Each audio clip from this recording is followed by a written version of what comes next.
In the winter of 208 AD, along the muddy banks of the mighty Yangtze River, two massive armies faced each other in what would become one of history's most legendary naval battles. But this wasn't just a clash of steel and strategy. According to ancient Chinese beliefs, the very forces of nature themselves had chosen sides, and a mystical curse was about to turn the tide of an empire. Picture this: the most powerful warlord in all of China, commanding nearly 800,000 troops, stands poised to crush his enemies and unite the fractured realm under his iron fist. His fleet stretches across the river like a floating city, ships chained together in an unbreakable wall of wood and bronze. Victory seems inevitable, yet within days, this unstoppable armada would be nothing but smoke and ash, consumed by flames that seem to dance with supernatural fury. This is the story of the Battle of Red Cliffs, where ancient Chinese mysticism collided with military might, and where the delicate balance of Feng Shui may have decided the fate of an entire civilization. By the end of this tale, you'll understand how the ancient Chinese belief in cosmic harmony, wind patterns, and spiritual curses shaped one of the most decisive moments in human history. The year 208 AD found China in chaos. The mighty Han dynasty, which had ruled for nearly 4 centuries, was crumbling like a house built on sand. Regional warlords carved up the empire like wolves tearing at a carcass, each claiming legitimacy while the true emperor cowered as a mere puppet in his palace. Among these ambitious generals, one name struck fear into the hearts of his enemies: Cao Cao. Cao Cao was no ordinary warlord. Known as the Chancellor of Han, he had systematically crushed rebellion after rebellion, absorbing their armies into his own growing war machine. By 208, he controlled all of northern China, commanding a force so vast that when his soldiers marched, the earth trembled for miles around. Ancient chroniclers described his army as a black tide that devoured everything in its path. Villages emptied at news of his approach. Rivers ran red where he had passed. But Cao Cao's hunger for power knew no bounds. Northern China was merely the appetizer. His true prize lay across the Yangtze River in the lush, wealthy lands of the south. There, two rival warlords had carved out their own domains: Liu Bei, who claimed to be the rightful heir to the Han legacy, and Quan, the young master of the prosperous Jiangdong region. Separately, neither could hope to match Cao Cao's might. Together, they might stand a chance. The Southern Coalition was a study in contrasts. Liu Bei was the idealist, a man who claimed royal blood and preached about restoring the glory of the Han dynasty. His followers saw him as a benevolent leader who genuinely cared for the common people. Quan, meanwhile, was the pragmatist. Young but shrewd, he had inherited a maritime empire built on trade and naval power. Where Liu Bei inspired through righteousness, Quan commanded through competence. As winter approached in 208, Cao Cao's massive army began its southward march. The very ground seemed to groan under the weight of hundreds of thousands of soldiers, cavalry, siege engines, and supply wagons. Scouts reported that the column stretched for over 50 miles, a serpent of steel and leather winding through the Chinese countryside. Wherever they passed, the sky darkened with smoke from burning granaries and villages.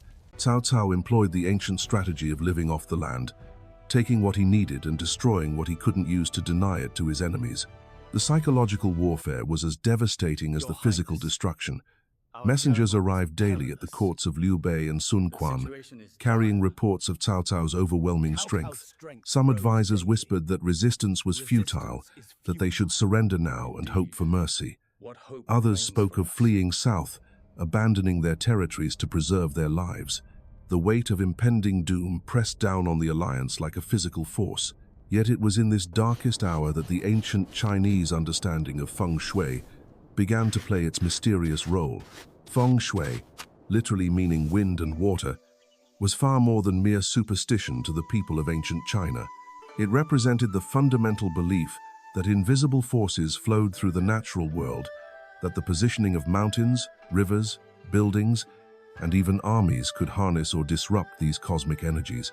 The learned men of both southern courts began studying the omens with growing excitement. The Yangtze River, they noted, flowed from west to east, carrying with it the life force of the entire region. Cao Cao's army, approaching from the north, would be forced to cross this mighty barrier, disrupting the natural flow of qi, the vital energy that sustained all life. More intriguingly, the winter season brought with it specific wind patterns that had blown unchanged for countless generations. Among the southern strategists, one name began to emerge as particularly gifted in reading these cosmic signs: Zhuge Liang. Known as the Sleeping Dragon, Zhuge Liang served as Liu Bei's chief advisor and had earned a reputation for almost supernatural wisdom. Unlike other generals who relied purely on military tactics, Zhuge Liang understood that victory often depended on forces beyond the purely physical realm. As Cao Cao's forces approached the Yangtze, Zhuge Liang spent long hours studying ancient texts on astronomy, meteorology, and the movements of celestial bodies. The winter solstice was approaching, he realized, a time when the cosmic balance shifted dramatically. The positioning of the stars, the flow of the river, and the seasonal wind patterns were aligning in a way that happened perhaps once in a generation. Meanwhile, Cao Cao's army reached the northern banks of the Yangtze and began constructing a massive naval force. His engineers worked day and night, requisitioning every boat, barge, and fishing vessel for hundreds of miles around. Carpenters built new ships at a frantic pace, while blacksmiths forged weapons and armor specifically designed for naval combat. The sight was awe-inspiring. Thousands of vessels of junks bristling with catapults to simple every size and description, from massive war-fishing boats pressed into military service. But Cao Cao faced a fundamental size, was composed primarily of northern problem. His army, despite its overwhelming cavalrymen and foot soldiers who had never fought on water, the Yangtze was not some gentle but a mighty river over a mile wide in stream, to be forded on horseback, places with treacherous currents and unpredictable weather patterns. His men, accustomed to the solid ground of northern battlefields, found themselves queasy and disoriented on the rolling decks of ships. To compensate for this disadvantage, Cao Cao's engineers devised what seemed like a brilliant solution. They began chaining his ships together with massive iron links, creating floating platforms that would provide stability for his landlubber troops. The largest vessels were positioned in the center, with smaller craft arranged around them like the petals of an enormous flower. From a distance, the chained fleet looked invincible, a fortress of wood and iron that could weather any storm.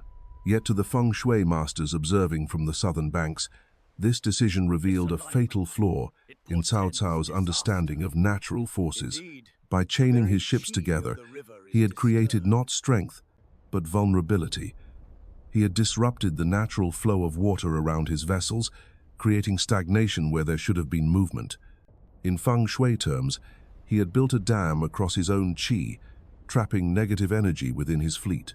The stage was set for a confrontation that would determine not just the fate of three armies, but the spiritual destiny of China itself. Ancient forces were stirring, wind patterns were shifting, and somewhere in the cosmic balance, a curse was taking shape that would soon unleash its fury upon the waters of the Yangtze. The Southern Alliance knew they faced impossible odds. Zhou, Sun Quan's brilliant naval commander, studied the enemy fleet through the morning mist and felt the weight of destiny pressing upon his shoulders. At 34 years old, he was considered one of the finest military minds in all of China, yet even his tactical genius seemed insufficient against such overwhelming numbers. The chained ships stretched across the river like a city built upon the water, their banners snapping in the winter wind.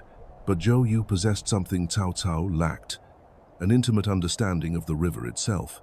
He had grown up along these waters, learning to read every current, every eddy, every subtle change in the wind's direction. The Yangtze was not merely a battlefield to him.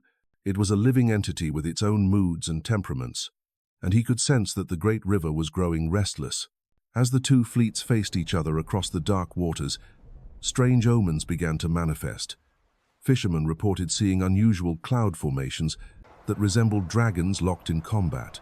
Birds flew in patterns that defied explanation, circling the enemy fleet as if marking it for some terrible fate. The water itself seemed different, taking on an oily sheen that reflected the winter sun in unsettling ways. Zhuge Liang observed these signs with growing certainty that cosmic forces were aligning against Cao Cao. In the ancient Chinese understanding of the world, Such omens were never random. They were messages from the heavens, warnings that the natural order was about to reassert itself with devastating force. The northern warlord, in his arrogance, had positioned his fleet in direct opposition to the flow of seasonal winds and the spiritual currents that governed this sacred waterway. The Feng Shui implications were staggering. Cao Cao had anchored his massive fleet at a bend in the river where the water naturally wanted to flow eastward toward the sea. By creating his chained fortress, he had forced the river to slow and pool around his vessels, creating what the ancient texts called dead water. In Feng Shui philosophy, stagnant water was the breeding ground for negative qi, a magnet for misfortune and disaster. More critically, the positioning violated every principle of harmonious placement. The fleet blocked the dragon lines, those invisible channels through which cosmic energy flowed across the landscape. Ancient Chinese generals knew to position their armies in harmony with these forces, not in opposition to them. Cao Cao's engineers, focused purely on military logistics, had inadvertently created a spiritual battleground where the very forces of nature would turn against them. As December deepened, the wind patterns began to shift in ways that local weather watchers found deeply unsettling. For generations beyond memory, winter winds along this stretch of the Yangtze had blown from the northwest, carrying the cold breath of the northern steppes down toward the warmer southern valleys. Ships positioned on the northern bank typically enjoyed the advantage of having the wind at their backs, pushing them toward their southern enemies. But now something was changing. The wind began to stutter and fail, dying to an eerie calm that left both fleets becalmed on waters smooth as polished bronze. Experienced sailors muttered nervously among themselves, recognizing signs they had heard about in old stories but never witnessed themselves. The river was holding its breath, they whispered, waiting for something momentous to occur. Zhuge Liang spent sleepless nights studying the ancient texts, cross-referencing astronomical charts with meteorological observations. The winter solstice was approaching, that pivotal moment when the cosmic balance would tip toward renewal and rebirth. But this year was different. The calculations revealed a rare celestial alignment, a configuration of stars and planets that occurred perhaps once in several decades. The implications were staggering. According to the most esoteric Feng Shui principles, such alignments could amplify natural forces to extraordinary levels. Wind patterns that normally shifted gradually over weeks could change in a matter of hours. Water currents that flowed predictably for generations could suddenly reverse direction. Most importantly, the spiritual energy that governed all natural phenomena could be redirected through proper ritual and understanding. Zhou recognized the opportunity that was presenting itself, though he understood the risks involved. If Zhuge Liang's calculations were correct, the approaching celestial event would create a window of supernatural possibility. But harnessing such forces required perfect timing and absolute faith in powers that existed beyond the realm of ordinary military strategy.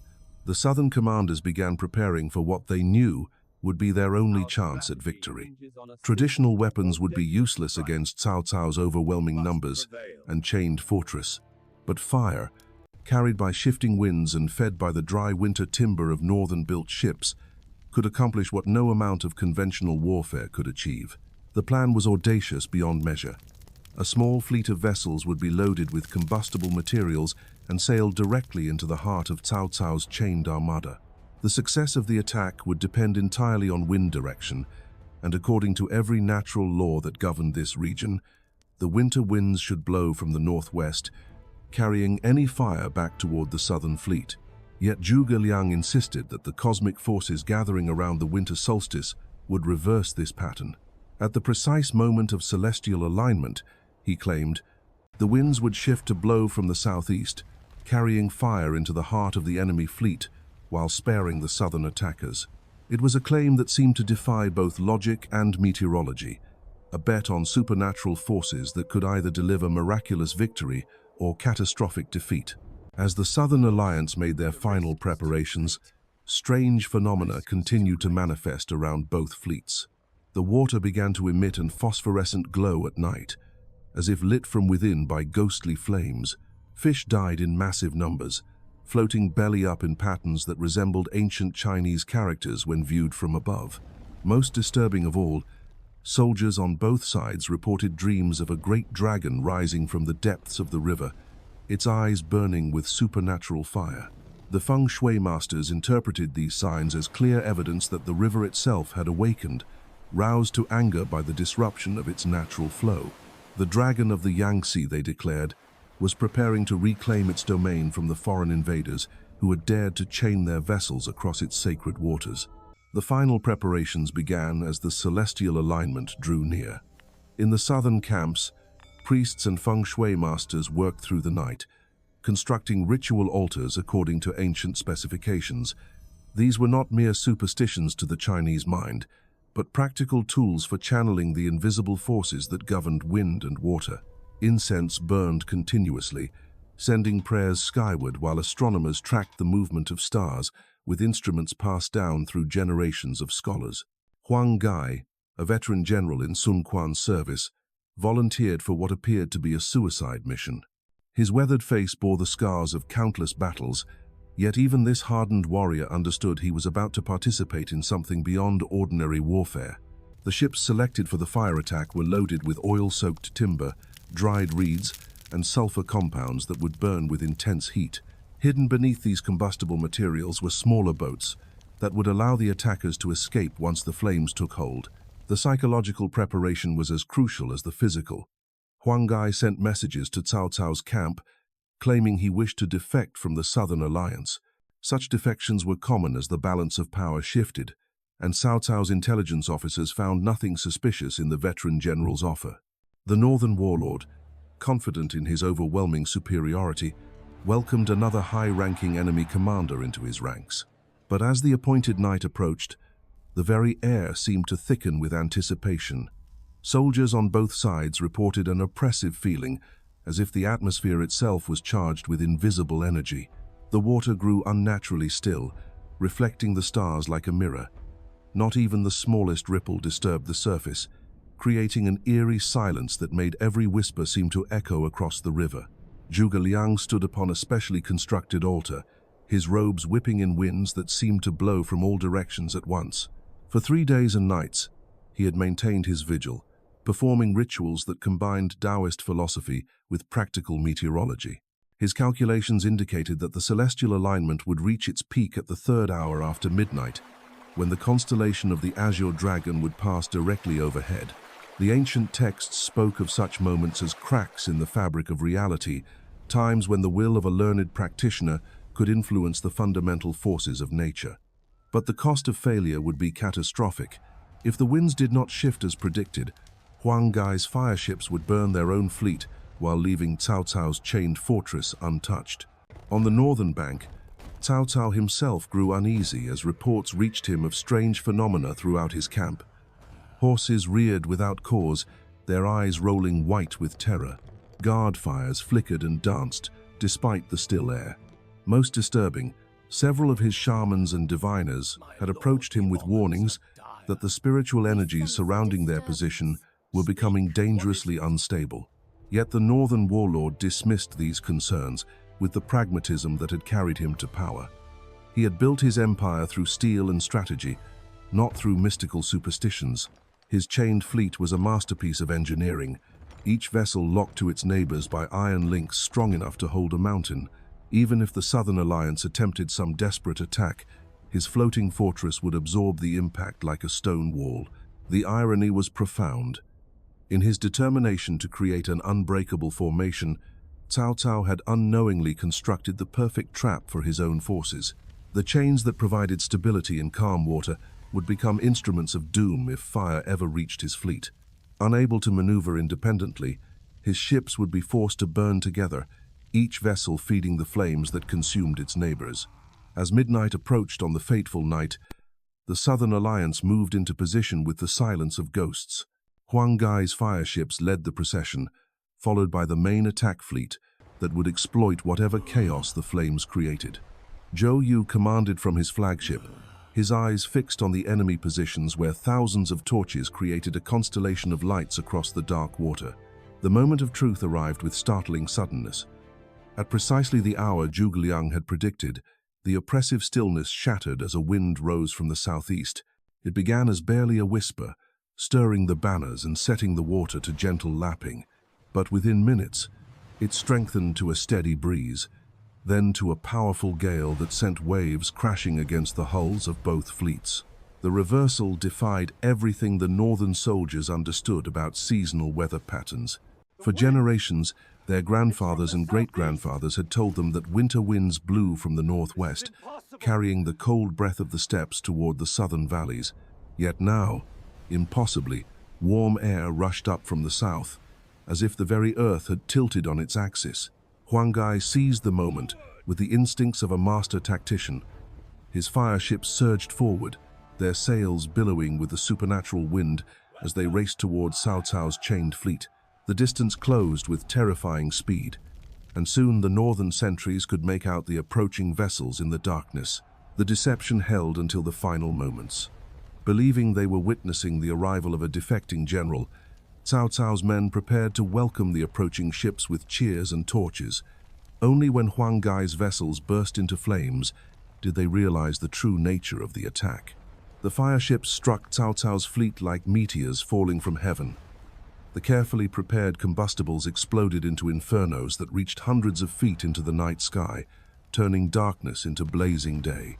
The wind, still blowing strong from the southeast, caught the flames and hurled them across the chained vessels with supernatural fury. What happened next would be remembered for millennia as one of history's most devastating naval disasters. The iron chains that were meant to provide strength became instruments of destruction, preventing the burning ships from drifting apart. Fire leaped from vessel to vessel with hungry eagerness, consuming everything in its path. The dry timber of northern-built ships, seasoned by months of winter cold, burned like tinder. Cao Cao's soldiers found themselves trapped in a floating hell. Those who leaped into the water to escape the flames discovered that the river itself seemed to burn, oil and pitch spreading across the surface in sheets of fire. The screams of dying men mixed with the roar of the inferno, creating a symphony of destruction that could be heard for miles. The Feng Shui implications were unmistakable to those who understood such matters. The dragon of the Yangtze had indeed awakened, and its fury was terrible to behold. The stagnant qi that had built up around Cao Cao's fleet exploded outward in a purifying conflagration, cleansing the river of the spiritual pollution that had accumulated there. From the southern bank, Zhou launched his main assault as the enemy fleet dissolved into chaos.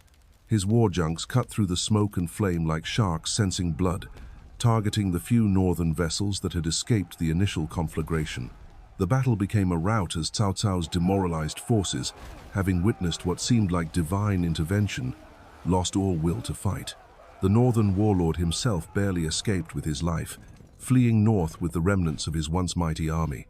Behind him, the Yangtze burned throughout the night, a river of fire that seemed to reach toward the very stars themselves. The cosmic balance had been restored, the natural order reasserted through forces beyond mortal understanding. As dawn broke over the smoking ruins of Cao Cao's fleet, the Southern Alliance stood victorious on waters that had been cleansed by supernatural fire. The Battle of Red Cliffs was over, but its consequences would reshape the destiny of China for generations to come. The victory at Red Cliffs sent shockwaves through every corner of the fractured empire. News of the impossible defeat spread faster than wildfire, carried by merchants, refugees, and deserting soldiers who had witnessed the supernatural flames with their own eyes. In tea houses and marketplaces from the northern steppes to the southern ports, people whispered of dragons rising from the depths and winds that obeyed the commands of mortal men. Yet the true magnitude of what had occurred went far deeper than mere military conquest. The battle had shattered more than ships and armies. It had broken the myth of Cao Cao's invincibility, the carefully constructed legend that had allowed him to absorb rival after rival through fear alone. Now that aura of unstoppable power lay in ashes on the bottom of the Yangtze, and ambitious generals throughout the empire began sharpening their swords. The Feng Shui masters who had witnessed the conflagration understood they had participated in something unprecedented. Never before had the cosmic forces responded so dramatically to human ritual and calculation. Zhuge Liang's ability to read the celestial signs and channel them into devastating military advantage established him as perhaps the greatest strategist of his age. His reputation for supernatural wisdom spread throughout the land, growing with each telling until he became as much legend as man. But the curse of Red Cliffs extended beyond the immediate aftermath. Cao Cao's defeat had torn open the fabric of Chinese unity, creating wounds that would fester for generations. The empire that had stood as one for centuries now fragmented into three distinct kingdoms, each claiming legitimacy while viewing the others as usurpers. The age of division had begun, an era where brother would fight brother and the land would know no peace. In the years that followed, armies would clash again and again across the bloodied soil of China. Heroes would rise and fall, alliances would form and shatter, and the dream of reunification would remain tantalizingly out of reach. Some say the dragon of the Yangtze, once awakened by the disruption of cosmic harmony, refused to slumber again until the natural order was fully restored. The Battle of Red Cliffs had proven that in ancient China, victory belonged not always to the strongest, but to those who understood the invisible forces that shaped the world. Wind and water, star and stone, the movement of qi through dragon lines carved into the very bones of the earth. These were the weapons that had decided an empire's fate, wielded by minds that perceived connections between heaven and earth that escaped ordinary understanding. And so the fires that consumed Cao Cao's fleet did more than burn wood and iron. They ignited a transformation that would echo through the corridors of history for over a millennium. The Battle of Red Cliffs stands as perhaps the most dramatic example of how ancient Chinese understanding of cosmic forces could shape the destiny of empires. What began as a clash between armies became a demonstration that the universe itself had chosen sides.